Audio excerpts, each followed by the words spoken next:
महाराज की जय हो। कहो सेविका, क्या बात है? महाराज, महारानी जी को जुड़वा बच्चा हुआ है, लेकिन महारानी की अवस्था नाजुक है। वैद्य को बुलाना पड़ेगा तुरंत। दरबान को बुलाया जाए।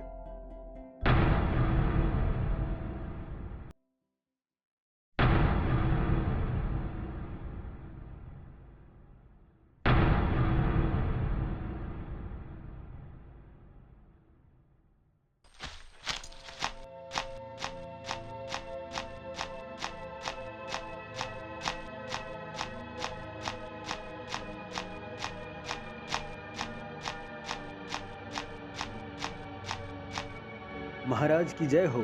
आपने मुझे याद किया महाराज। हाँ, जल्दी जाओ और वैद्य को बुला कर लाओ। जो हुकुम महाराज।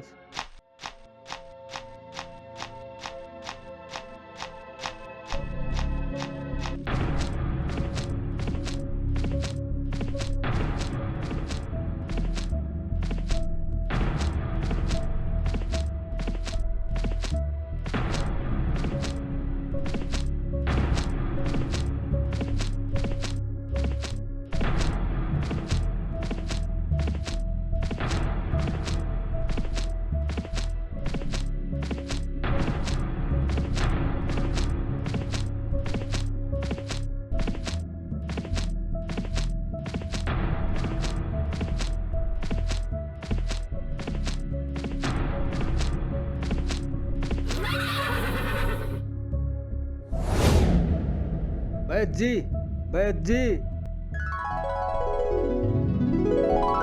क्या बात है दरबान, इतने घबराए हुए क्यों हो? सब कुछ कुशल है ना राज दरबार में? महारानी का तबीयत बिगड़ गया है, महाराज का बुलावा है, जल्दी चलिए वैद्य जी। ठीक है दरबान, तुम चलो, मैं तुरंत आता हूँ।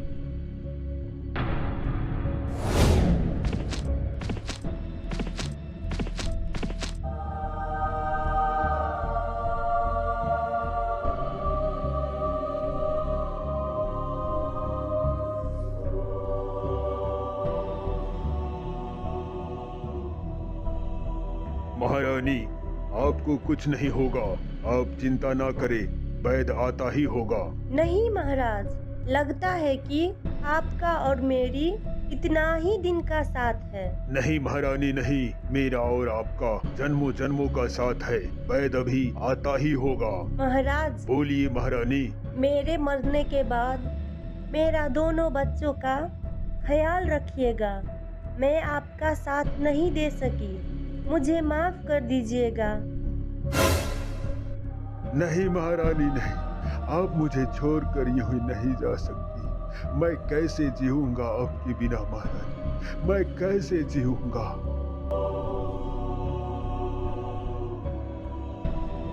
मुझे क्षमा कर दीजिए महाराज, मुझे आने में थोड़ा विलंब हो गया।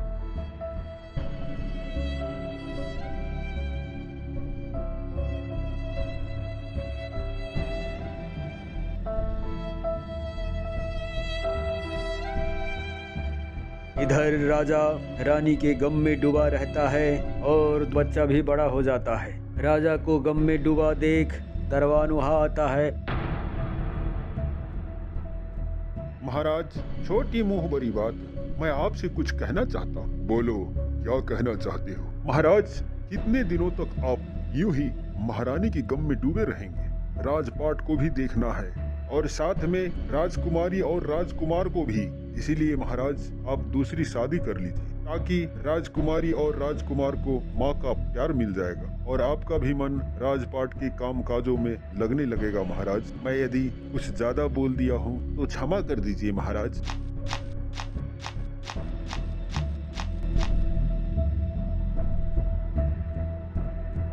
दरबान ने अभी जो भी कहा शायद लगता है सही बात। यदि मैं अभी शादी कर लेता हूँ तो दोनों बच्चों का भी माँ का प्यार मिल जाएगा और मेरा भी मन राजपाट के काम काजों में लगने लगेगा।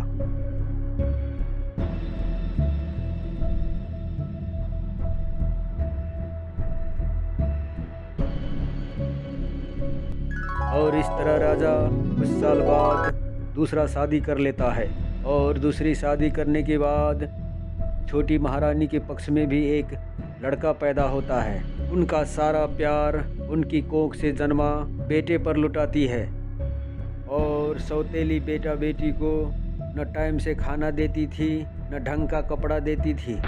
और ये सब देखकर धेनु गाय बहुत दुखी हो गई, जो पहले की महारानी ने पाल रखी थी।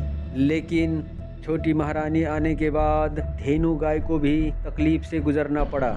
एक दिन धेनु गाय वीर सिंह को पशु वाक्य की शक्ति देती है और तब से वीर सिंह पशु वाक्य समझने लगता है। वीर बेटा, कौन है आप और आप कहाँ हैं? मैं धेनु गैया बोल रही हूँ बेटा। क्या आप गौ माता बोल रही है? और मैं समझ रहा हूँ। हाँ बेटा, मैं तुम्हें पशु वाक्य समझने की शक्ति दिया हूँ। अच्छा, तो बताइए माता, मुझे क्या करना है? वीर बेटा, जब से तुम्हारे पिता दूसरी शादी करके तुम्हारी सौतेली माँ छोटी महारानी को लाया है, तब से मैं देख रही हूँ तुमको बहुत तकलीफ है और मेरा भी कोई ख्याल नहीं रखता मेरी माँ मर जाने के बाद से। इसीलिए चलो बेटा, यहाँ से हम तुम्हें कहीं और ले जाते हैं। ठीक है, चलो चलते हैं।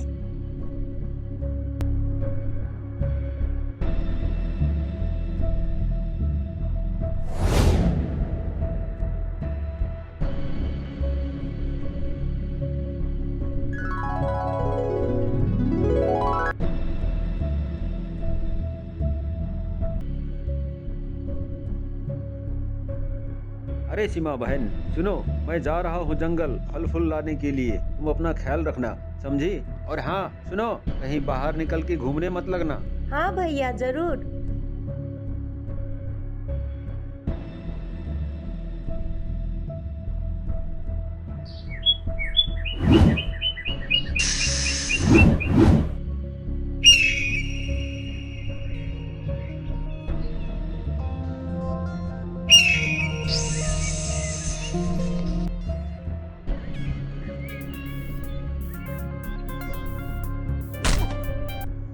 अरे कोई है, मुझे बचा लो भाई। अरे कोई है, मुझे बचा लो भाई। ये दरिंदा मुझे नोच नोच के खा रहा है। कोई है, बचा लो भाई। कोई मेरी मदद करो। कोई है, बचा लो भाई। कोई मेरी मदद करो।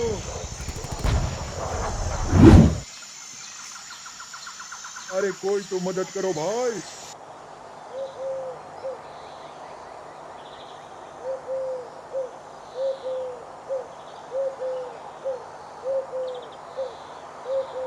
अरे कोई है, मुझे बचा लो भाई।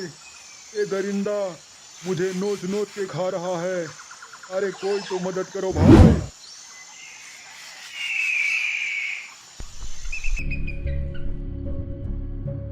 शुक्रिया दोस्त। शुक्रिया? शुक्रिया किस बात की दोस्त? तुमने मेरी जान बचाई, इसलिए। शुक्रिया कहने की कोई जरूरत नहीं, तुमने मुझे दोस्त कहा वही बहुत है। और रही बात मदद की, तो तुम भी कभी कर देना, फिर हिसाब बराबर हो जाएगा। अरे दोस्त, हिसाब बराबर करने के नहीं, मैं तो तुम्हारे लिए जान भी दे दूंगा। रहने दो दोस्त, तुम सिर्फ मेरा जान बचा जाना। अच्छा दोस्त, मैं चलता हूँ, मुझे फल लेकर जाना है, फिर मिलेंगे।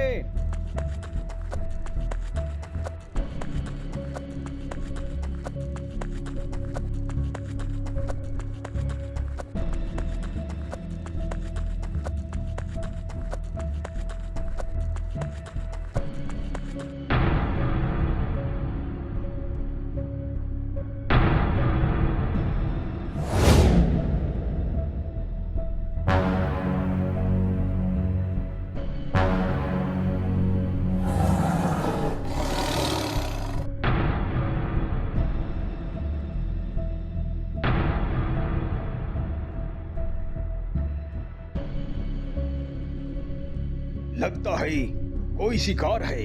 किसी ने सही कहा है कि शेर का शिकार खुद ब खुद चल के आता है।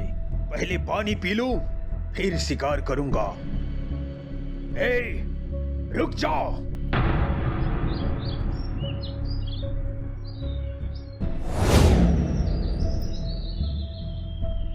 कहाँ जा रहा है भागकर? आज तू मेरा शिकार बनेगा। तेरी जबरों में इतना दम कहाँ जो मेरा शिकार कर सके। नादान, चला जा यहाँ से, वरना मुफ्त में जान गवाएगा। इतनी धमकी भरी आवाज में बोल रहा है, क्या सोचकर शेर सिंह डर जाएगा? डर के भाग जाएगा? शेर सिंह डरता नहीं, डराता है। एले संभाल।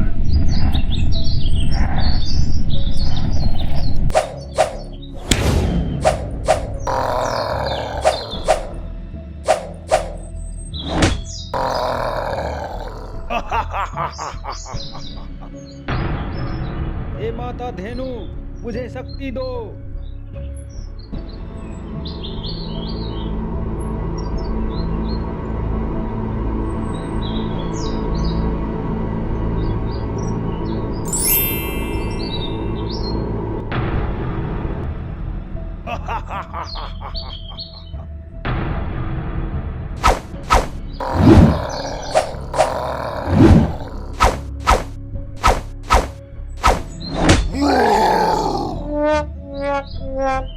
छोड़ूंगा नहीं, देख लूंगा तुझे। तुमने शेर सिंह से पंगा लिया है, इसका हिसाब तो तुम्हें चुकाना ही पड़ेगा।